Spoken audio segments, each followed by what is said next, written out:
So this week, my friends, we have an incredible prophet.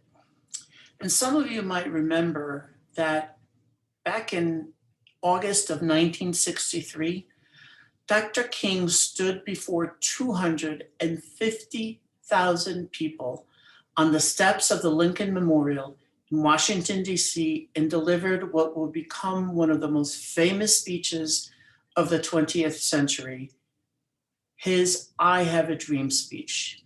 And in it, he called for civil rights and economic protections for all people and decried the systemic racism and violence that haunted every corner of America. And in articulating his vision for a peaceful society that moves away from racism and embraces unity and harmony, Dr. King declared, no, no, we are not satisfied and will not be satisfied until justice rolls down like water and righteousness like a mighty stream. With these words, Dr. King, a modern prophet, was recalling the ancient prophet Amos.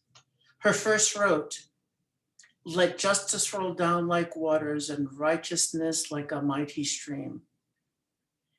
And while most biblical scholars confine Amos to a category of minor prophet, Amos unleashes a prophetic fire against Israel, whose people are suffocating under the weight of systemic injustice and rampant violence.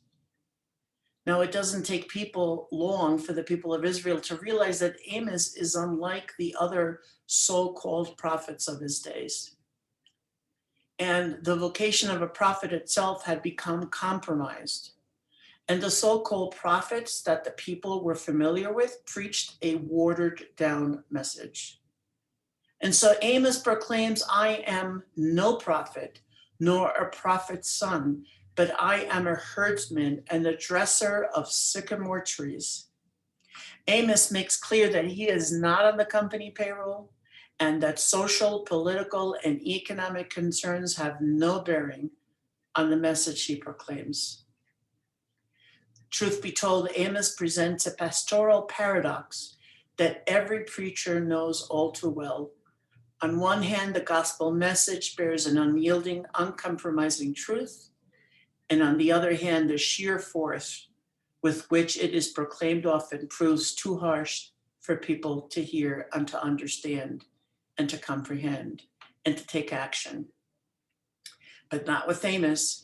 And as we listen to this ancient prophet, fully aware of the truth of existence that we so often ignore, Amos has a way of stepping out of the pages of scripture and marching right up the aisle of the church, bearing a message that we so desperately need to hear today.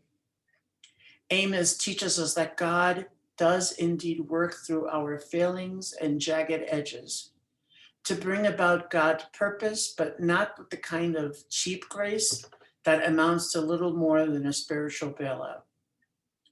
God's grace is free, to be sure, but it costs oh so dearly to us. And in the face of God's justice, our own injustices are exposed. And in the face of God's mercy, our own contempt is brought to bear. And in the face of God's constancy, our insecurity is revealed. Check out the reading from Amos and check out his biography. He is quite a prophet. I do have an icon of the prophet Amos in my office, if you so desire to take a quick look at him. He is indeed a prophet of justice. See you Sunday.